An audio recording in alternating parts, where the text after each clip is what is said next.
ಎಲ್ಲರಿಗೂ ಹಾಯ್. ಚಂದನ ಸ್ಮೃತಿಗೆ ನಿಮಗೆಲ್ಲರಿಗೂ ಪ್ರೀತಿಯ ಆದರದ ಸ್ವಾಗತ. ಅಮಿತಾಬ್ ಬಚ್ಚನ್ ಅನ್ನುವ ಒಂದು ದೈತ್ಯ ಪ್ರತಿಭೆ ಬಗ್ಗೆ ಇವತ್ತಿನ ನನ್ನ ಈ ಒಂದು ಈ ವಿಡಿಯೋಗೆ ನಿಮ್ಮೆಲ್ಲ ಸಪೋರ್ಟ್, ಪ್ರೀತಿ, ಸಹಕಾರ, ಲೈಕ್, ಕಮೆಂಟ್ ಎಲ್ಲವೂ ಕೂಡ ಇರಲಿ. ಹಾಗೆ ನನ್ನ ಈ ವಿಡಿಯೋದ ಮೂಲಕ ನಾವೆಲ್ಲರೂ ಸೇರಿ ಇವರಿಗೆ ದೊಡ್ಡ ಒಂದು ಗೌರವವನ್ನು ಕೂಡ ಸಲ್ಲಿಸೋಣ ಅಲ್ವಾ. ಅಮಿತಾಬ್ ಬಚ್ಚನ್ ಅಥವಾ ಬಿಗ್ ಬಿ ಅಂದರೆ ಬರೀ ಹಿಂದಿ ಚಿತ್ರರಂಗಕ್ಕೆ ಸೀಮಿತವಾದವರಲ್ಲ. ಅವರು ಹೆಚ್ಚಾಗಿ ಮಾಡಿದ್ದೆಲ್ಲ ಹಿಂದಿ ಚಿತ್ರಗಳನ್ನೇ ಮಾಡಿದ್ದು, ಹೆಚ್ಚಾಗಿ ನಾಯಕ ನಟನಾಗಿ ಮಾಡಿದ್ದು ಹಿಂದಿ ಚಿತ್ರದಲ್ಲಿ. ಬೇರೆ ಬೇರೆ ಭಾಷೆಯಲ್ಲಿ ಒಂದು ಅಲ್ಪ ಸ್ವಲ್ಪ ಮಾಡಿದ್ದಾರೆ. ಆದರೆ ಇವರು ಬರೀ ಹಿಂದಿ ಚಿತ್ರರಂಗದ ಆಸ್ತಿ ಅಲ್ಲ, ಇವರು ನಮ್ಮ ಭಾರತೀಯರ ಆಸ್ತಿ, ಹಾಗೆ ಭಾರತೀಯರ ಸ್ವತ್ತು, ನಮ್ಮೆಲ್ಲರ ಹೆಮ್ಮೆಯ ಪುತ್ರ.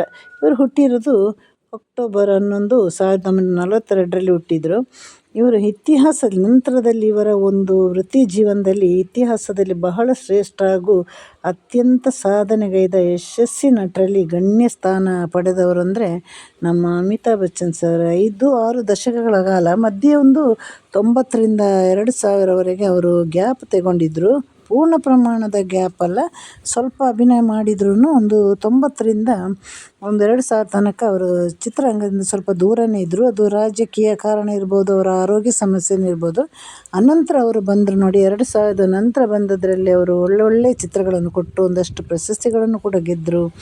ಅನಂತರ ಕೌನ್ ಬನೇಗಾ ಕರೋಡ್ಪತಿಯಲ್ಲಂತೂ ಅವರು ಇಡೀ ನಮ್ಮ ಒಂದು ಪ್ರಪಂಚದ ಮಟ್ಟಿನ ಒಂದು ಪ್ರಸಿದ್ಧಿಯನ್ನು ಕೂಡ ಪಡೆದರು. ಇವರಿಗೆ ನಮ್ಮಂತಹ ಒಂದು ಅಭಿಮಾನಿಗಳು ಬರೀ ಹಿಂದಿಯಲ್ಲೆಲ್ಲ, ನಮ್ಮಂಥ ಬೇರೆ ಬೇರೆ ಭಾಷೆಯ ನಮ್ಮ ಭಾರತದಲ್ಲದೆ ಹೊರ ದೇಶಗಳಲ್ಲಿ ಇವರಿಗೆ ಸಾಕಷ್ಟು ಅಭಿಮಾನಿಗಳಿದ್ದಾರೆ. ಇವರಿಗೆ ನಾವೆಲ್ಲರೂ ಇಟ್ಟ ಹೆಸರಲ್ವ, Badshah, star of millennium, big B, ಇದೆಲ್ಲ ನಮ್ಮಂತಹ ಒಂದು ಅಭಿಮಾನಿಗಳ ಕಡೆಯಿಂದ ಬಂದ ಹೆಸರು. ಒಂದು ದಶಕದ ಭಾರತೀಯ ಚಲನಚಿತ್ರೋದ್ಯಮದಲ್ಲಿ ಇವರ ಸಾಧನೆಯನ್ನು ಫ್ರೆಂಚ್ ಭಾಷೆಯ ನಿರ್ದೇಶಕ ಕೂಡ ಹೊಗಳಿ ಕೊಂಡಾಡಿದ್ದಾರೆ. ಹಾಗೆ ಒಂದೇ ಒಂದು ಭಾಷೆಯಲ್ಲೆಲ್ಲ ಇವರು ಬೇರೆ ಬೇರೆ ಹೊರದೇಶದ ಬೇರೆ ಬೇರೆ ಭಾಷೆಯವರೆಲ್ಲ ಇವರಿಗೆ ಕಲಾವಿದರೆಲ್ಲ ಫ್ಯಾನ್ ಆಗಿದ್ದರು. ಅದಲ್ಲದೆ ನಮ್ಮ ಭಾರತದ ಚಲನಚಿತ್ರ ಬೇರೆ ಬೇರೆ ಭಾಷೆಗಳಿದೆ ಅಲ್ವ, ಅವರೆಲ್ಲರೂ ಕೂಡ ಚಿತ್ರ ಉದ್ಯಮದ ಎಲ್ಲರೂ ಕೂಡ ನಮ್ಮ ಬಿಗ್ ಬಿಗೆ ಬಹಳ ದೊಡ್ಡ ಫ್ಯಾನ್ ಆಗಿದ್ದರು. ಅವರು ಒಂದೇ ಒಂದು ಮಾತು ಇವರ ಜೊತೆ ಆಡಿದರು ಅಥವಾ ಒಂದೊಂದು ಫೋಟೋ ಕ್ಲಿಕ್ಕಿಸಿದ್ರು ಅದನ್ನು ಅವರು ಸೋಷಲ್ ಮೀಡಿಯಾದಲ್ಲಿ ಹಾಕ್ತಾಯಿದ್ರು. ಎಷ್ಟೇ ದೊಡ್ಡ ಕಲಾವಿದರಾದರೆ, ಮೋಹನ್ ಲಾಲ್, ಮಮ್ಮೂಟಿ, ವಿಷ್ಣುವರ್ಧನ್, ರಾಜ್ಕುಮಾರ್ ಯಾರಾದ್ರೂ ಕೂಡ ನಮ್ಮ ಬಿಗ್ ಬಿ ಅಂದಾಗ ಒಂದು ಪ್ರತ್ಯೇಕವಾದ ಗೌರವ ಇತ್ತು. ಅಂದರೆ ಎಲ್ರಿಗಿಂತ ಬಹಳ ಹಿರಿಯರು ಕೂಡ ಆಗಿದ್ದರು. ಒಂದು ಹಲವಾರು ಪ್ರಶಸ್ತಿಗಳನ್ನು ಇವರು ಗೆದ್ದಿದ್ದಾರೆ. ಆದರೆ ಅದಕ್ಕಿಂತ ಹೆಚ್ಚಾಗಿ ಕೋಟಿ ಕೋಟಿ ಹೃದಯಗಳನ್ನು ಗೆದ್ದಿದ್ದಾರೆ ಮತ್ತು ಕದ್ದಿದ್ದಾರೆ. ಇವರ ಹುಟ್ಟೂರೆಲ್ಲ ಅಲಹಾಬಾದ್ ಆಗಿತ್ತು.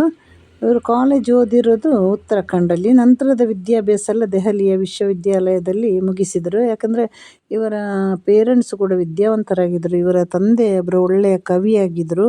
ಕವನ, ಸಾಹಿತ್ಯ ಎಲ್ಲವನ್ನು ಬರೆಯುವಂತಹ ಒಂದು ಮಹಾನ್ ವ್ಯಕ್ತಿಯಾಗಿದ್ದರು. ಹಾಗೆ ಅದರಲ್ಲಿ ಆ ಒಂದು ಕಲೆ ಕೂಡ ನಮ್ಮ ಬಿಗ್ ಬಿಗೆ ಬಂದಿದೆ ನೋಡಿ. ಮಾತನಾಡುವ ಶೈಲಿ, ಆ ಮಾತನಾಡುವ ಟೋನು, ಮಾತನಾಡುವ ರೀತಿ, ಅದೊಂದು ಕಲೆ ತುಂಬಿದವರಿಗೆ ಮಾತ್ರವೇ ಅದು ಆ ರೀತಿ ಮಾತಾಡಲಿಕ್ಕೆ ಸಾಧ್ಯ.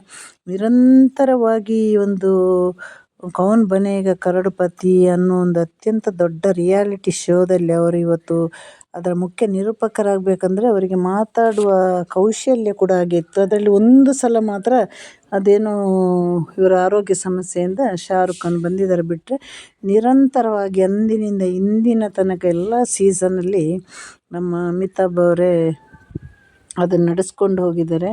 ಹಾಗೆ ಇವರ ಇನ್ನೊಂದು ಮುಖ ಏನಂದರೆ, ಇವರು ಎಷ್ಟು ಸಿನಿಮಾದಲ್ಲಿ ಅಥವಾ ಇನ್ನೇ ಯಾವುದೇ ಒಂದು ಕಡೆ ಕಂಡ್ರೆ ಸ್ವಲ್ಪ ಗಂಭೀರ ವ್ಯಕ್ತಿತ್ವ ಥರ ಕಂಡ್ರೂ ಬಹಳ ಮೃದು ಮನಸ್ಸಿನ ಒಬ್ಬರು ನಾಯಕ ಆಗಿದ್ದರು. ಇವರಿಗೆ ತುಂಬ ಸಾಕಷ್ಟು ಇವರಿಗೆ ದಾನ ಧರ್ಮ ಮಾಡುವ ಗುಣಗಳಿತ್ತು. ಇವರು ಹಲವು ಟ್ರಸ್ಟ್ಗಳಿಗೆಲ್ಲ ಇವರು ತುಂಬ ಸಹಾಯಗಳನ್ನು ಮಾಡಿದ್ದಾರೆ. ಫ್ಲಡ್ಸ್ ಬಂದಾಗ, ಕೊರೋನಾ ಬಂದಾಗ, ಹೀಗೆ ಹೇಳಲಿಕ್ಕೆ ಸಾಧ್ಯ ಇಲ್ಲದಷ್ಟು ಕೂಡ ಇವರು ಸಹಾಯವನ್ನು ಮಾಡಿದ್ದಾರೆ. ಇವರು ಚಲನಚಿತ್ರರಂಗಕ್ಕೆ ಬರುವ ಮೊದಲು ದೂರದರ್ಶನದ ಕೆಲವು ಕಾರ್ಯಕ್ರಮಗಳಿಗೆ ಅವರು ಒಳ್ಳೆಯ ನಿರೂಪಕರು ಕೂಡ ಆಗಿದ್ದರು. 1990ರಿಂದ ಮಾತ್ರ ಅವರಿಗೆ ಸ್ವಲ್ಪ ಅದು ವೈಯಕ್ತಿಕ ಕಾರಣಗಳಿಂದ ಅವರು ದೂರ ನಿಂತಿದ್ದಾರೆ ಬಿಟ್ಟರೆ 1967ರಲ್ಲಿ ಇವರು ಶುರುವಾಗಿದ್ದ ಜರ್ನಿ ಇದುವರೆಗೆ ಕೂಡ ಅಮಿತಾಬ್ ಬಚ್ಚನ್ ಜರ್ನಿ ಹಾಗೇ ಹೋಗ್ತಾ ಇದೆ. ಅಷ್ಟೇ ಅವರಿಗೆ ದಿನದಿಂದ ದಿನಕ್ಕೆ ಅವರಿಗೆ ಅಭಿಮಾನಿಗಳು ಹುಟ್ಟುತ್ತಾನೆ ಇದ್ದಾರೆ. ಒಂದು 10 ವಯಸ್ಸಿನಿಂದ 100 ವಯಸ್ಸು ತನಕ ಎಲ್ಲರೂ ಅವರ ಅಭಿಮಾನಿಗಳೇ. ಇವರಿಗೆ ಹಲವಾರು ರಾಜ್ಯ ಪ್ರಶಸ್ತಿಗಳು, ಫಿಲ್ಮ್ ಫೇರ್, ಸೈಮಾ ಅವಾರ್ಡು, ಅನೇಕ ರಾಷ್ಟ್ರ ಪ್ರಶಸ್ತಿ, ಹಾಗೆ ಪದ್ಮಭೂಷಣ, ಹಾಗೆ ನಮ್ಮ ಡಾಕ್ಟರ್ ರಾಜ್ಕುಮಾರ್ ಅವರಾಗೆ ದಾದಾ ಫಾಲ್ಕೆ ಪ್ರಶಸ್ತಿ ಕೂಡ ಬಂದಿದ್ದಾರೆ. ಅದಲ್ಲದೆ ನಮ್ಮ ಒಂದು ಇಂಗ್ಲೀಷ್ ಚಿತ್ರದಲ್ಲಿ ಕೂಡ ಒಂದು ಯಹೂದಿ ಪಾತ್ರದಲ್ಲಿ ನಟನೆ ಮಾಡಿ ಅದರಲ್ಲಿ ಕೂಡ ಒಂದು ಒಳ್ಳೆಯ ಒಂದು ಪ್ರಶಸ್ತಿಗಳನ್ನು ಕೂಡ ಮುಡಿಗೇರಿಸಿ ಬಂದಂತಹ ಧೀಮಂತ ನಟರು ನಮ್ಮ ಬಿಗ್ ಬಿ ಅವರು. ಕೆಲವು ಸಿನಿಮಾಗಳಿಗೆ ಇವರು ಹಾಡಿದ್ದಾರೆ, ಅದು ಕೂಡ ಎಲ್ಲರಿಗೂ ಗೊತ್ತಲ್ವ. ಹಾಗೆ ರಾಜಕೀಯಕ್ಕೆ ಕೂಡ ಕಾಲಿಟ್ಟಿದ್ದಾರೆ. ಒಳ್ಳೆಯ ಒಂದು ಬರಹಗಾರನು ಕೂಡ ಹೌದು. ಅದು ಇವರಿಗೆ ತಂದೆಯಿಂದ ಸಿಕ್ಕಿದಂಥ ಒಂದು ದೊಡ್ಡ ಗಿಫ್ಟ್ ಬರಹ ಅನ್ನೋದು. ಅಂದರೆ ಒಳ್ಳೆಯ ಬರಹಗಾರರಾಗಿದ್ದರು ಇವರ ತಂದೆ. ಆದರೆ ಇವರು ಭಾರತದ ಆಚೆಗೆ ದಕ್ಷಿಣ ಏಷ್ಯಾದ ವಲಸೆಗಾರರಿಂದ ಒಂದು ಮಧ್ಯಪ್ರಾಚ್ಯ, ಆಮೇಲೆ United Kingdom, Russia, Caribbean, Canada, United state ಹಲವು ದೇಶ ಸೇರಿಸಿದಂತೆ ಇವರು ಮಾರುಕಟ್ಟೆಯಲ್ಲಿ ದೊಡ್ಡ ಒಂದು ಬಿಸ್ನೆಸ್ಸನ್ನೇ ಮಾಡಿದ್ದಾರೆ. ಅಲ್ಲಿ ಕೂಡ ಅವರಿಗೆ ಒಂದು ಬಹಳ ದೊಡ್ಡ ದೊಡ್ಡ ಗೌರವಾನ್ವಿತ ಲೆಜೆಂಡ್ಗಳೆಲ್ಲ ಇವರ ಒಂದು ಆಪ್ತರಾಗಿದ್ದಾರೆ. ಅವರ ಜೊತೆ ಸೇರಿ ಇವರ ಅನುಯಾಯಿಗಳ ಜೊತೆ ಸೇರಿ ಇವಳು ಬಹಳಷ್ಟು ದೊಡ್ಡ ಬಿಸ್ನೆಸ್ ಎಲ್ಲ ಮಾಡಿದ್ದಾರೆ. ಅದೊಂದು ಖ್ಯಾತಿ ಕೂಡ ಇದ್ದಾರೆ, ಅದು ನಮ್ಮ ಹೊರದೇಶದವರ ಜೊತೆ. ಅದಲ್ಲದೆ ಮಧ್ಯೆಯಲ್ಲಿ ಸ್ವಲ್ಪ ಅವರು ಆರ್ಥಿಕವಾಗಿ ಕೂಡ ಕಷ್ಟ ಬಂದಾಗ ಅವರನ್ನು ಮತ್ತೆ ಕೈ ಹಿಡಿದು ಮೇಲೆ ಎತ್ತಿದ್ದು ಕೌನ್ ಬನೇಗಾ ಕರೋಡ್ಪತಿ. ಹಾಗಾಗಿ ಇವರು ಈಗಲೂ ಬಹಳ ನಮ್ಮ ಭಾರತದ ಒಳ್ಳೆಯ ಶ್ರೀಮಂತ ಕೂಡ ಹೌದು. ಇವರ ಸಾಧನೆಯನ್ನು ಹೇಳಿದರೆ ಅದು ಹೇಳ್ತಾ ಹೋದರೆ ಸಮುದ್ರಕ್ಕಿಂತಲೂ ವಿಶಾಲ, ಸರೋವರಕ್ಕಿಂತಲೂ ಕೂಡ ಆಳವಾಗಿದೆ. ಅಂದರೆ ಇವರ KBC ಬಂತು ಅಂದರೆ ಕೌನ್ ಬನೇಗಾ ಕರೋಡ್ಪತಿ ಬಂದರೆ ಅದು ಚಿಕ್ಕ ಮಕ್ಕಳಿಗೂ ದೊಡ್ಡವರಿಗೆ ಎರಡೂ ಕಡೆಯವರಿಗೂ ಅವರು ನಡೆಸ್ತಾ ಇದ್ರು. ಅದು ಯಾವುದೇ ಆಗಲಿ ಕೌನ್ ಬನೇಗಾ ಕರೋಡ್ಪತಿ ಅಂದರೆ ಇವತ್ತಿನ ನಮ್ಮ ಇಡೀ ವಿಶ್ವ ಮಟ್ಟದಲ್ಲಿ ಜನಗಳು ಅದನ್ನು ವೀಕ್ಷಿಸ್ತಾ ಇದ್ದಾರೆ. ಒಂದೇ ಒಂದು ಅತಿ ಹೆಚ್ಚು ನಮ್ಮ ಭಾರತದ ಅತಿ ಹೆಚ್ಚು ನೋಡ್ತಾ ಇರುವ, ಹೊರಗಿನ ದೇಶದವರು ಕೂಡ ನೋಡ್ತಾ ಇರುವ ಕಾರ್ಯಕ್ರಮ ಅಂದರೆ ಅದು ನಮ್ಮ ಬಿಗ್ ಬಿಯ ಕೌನ್ ಬನೇಗಾ ಕರೋಡ್ಪತಿ. ಹಾಗಾಗಿ ಅದು ಇಂದಿಗೂ ಕೂಡ ನಮ್ಮ ಅಮಿತಾಬ್ ಸರ್ ಇರುವವರೆಗೂ ಕೂಡ ಆ ಕಾರ್ಯಕ್ರಮ ಅಷ್ಟೇ ಒಂದು ಮುಂಚೂಣಿಯಲ್ಲಿ ಇರುತ್ತೆ. ಹಾಗೆ ಬಹಳ ದೊಡ್ಡ TRPಯಲ್ಲಿರುತ್ತೆ. ಯಾಕೆಂದರೆ ಹೆಚ್ಚಾಗಿ ಅಲ್ಲಿ ಯಾರು ಗೆದ್ದಿದ್ದಾರೆ ಯಾರು ಸೋತಿದ್ದಾರೆ ಅನ್ನೋ ಬದಲು ನಮ್ಮ ಅಮಿತಾಬ್ನ ಅಥವಾ ನಮ್ಮ ಬಿಗ್ ಬಿಯ ನಿರೂಪಣೆಗಾಗಿ ಅಲ್ಲಿ ಕಾಯ್ತಾ ಇರ್ತಾರೆ. ಅವರ ಒಂದು ಧ್ವನಿ, ಅವರ ಒಂದು ಆ ಒಂದು ಮಾತಾಡೋ ಒಂದು ಮಾಡ್ಯುಲೇಷನ್ ಎಲ್ಲವೂ ಕೂಡ ಬಹಳ ವಿಶೇಷ.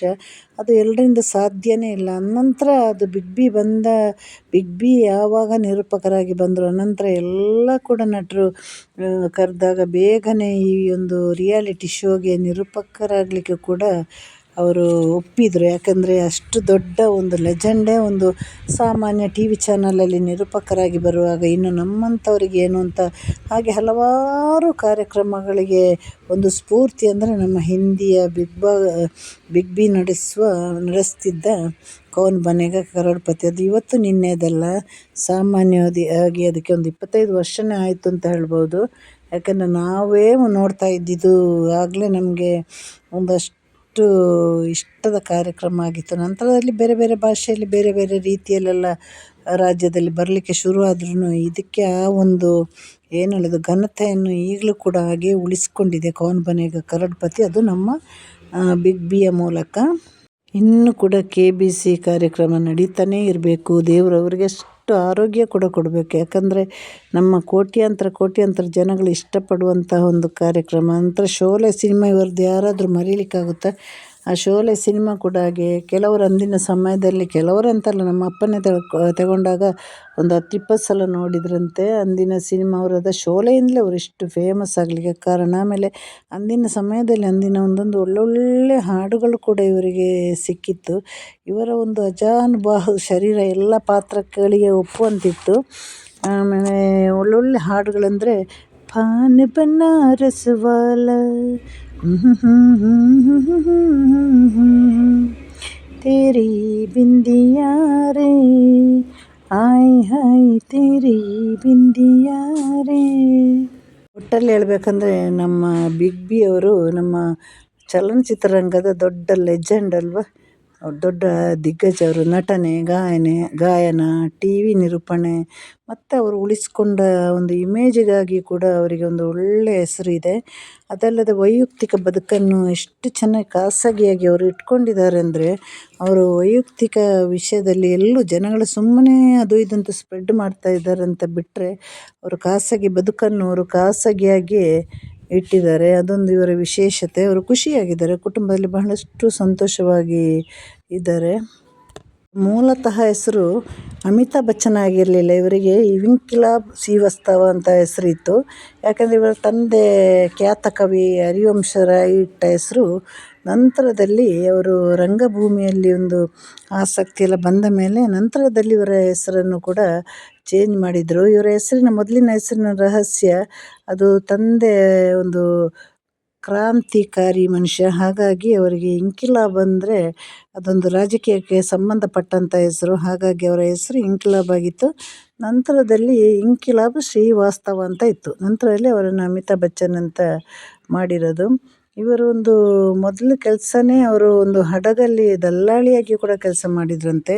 ನಂತರದಲ್ಲಿ ಇವರು ದೂರದರ್ಶನದಲ್ಲಿ ಕೆಲಸ ಮಾಡಿದರು. ನಂತರದಲ್ಲಿ ಸಿನಿಮಾ ಮಾಡಿದರು.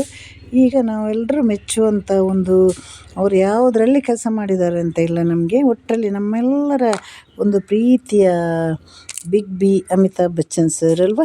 ಹಾಗಾಗಿ ಇವರಿಗೆ ದೇವರು ಮತ್ತಷ್ಟು ಆಯುಷ್ಷು, ಆರೋಗ್ಯ ಎಲ್ಲವೂ ಕೊಟ್ಟು ಕರುಣಿಸಲಿ. ಇನ್ನಷ್ಟು ಅವರು ಸಿನಿಮಾದಲ್ಲಿ ಮಾಡಲಿ, ದೀರ್ಘಕಾಲದವರೆಗೆ ಕೌನ್ ಬನೇಗ ಕರೋಡ್ಪತಿಯಲ್ಲಿ ಅವರು ನಿರೂಪಣೆ ಮಾಡ್ತಾ ಹೋಗಲಿ. ನಮ್ಮೆಲ್ಲರ ಕೋಟಿ ಕೋಟಿ ಹೃದಯಗಳ ಹಾರೈಕೆ ಅವರಲ್ಲಿದೆ.